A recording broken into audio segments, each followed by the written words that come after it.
We turn our focus overseas now. We have an update on that investigation of South Korea's worst plane disaster in decades.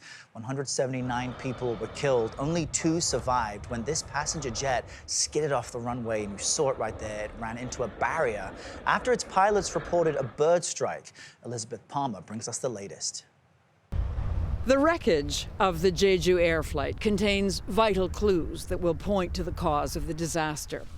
Korean officials have been sifting through it since Sunday's crash, and they've now been joined by American experts from the National Transportation Safety Board, the Federal Aviation Agency, and Boeing. Rupert Wingfield Hayes from the BBC is at the airport. A team of 7, they've arrived here in South Korea. We've seen them inspecting the crash site behind me here.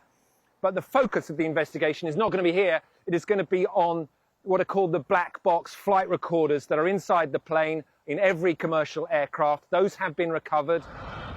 The other focus will be on the airport, and specifically the concrete wall the plane crashed into, which contained landing guidance instruments and sat about 800 feet off the end of the runway. The passengers were killed by hitting a solid structure just over the end of the runway, where a solid structure should not be. As the official investigation gets underway, Korean transport officials say the grim work of identifying all 179 victims' bodies is almost complete. For CBS Mornings, I'm Elizabeth Palmer in London.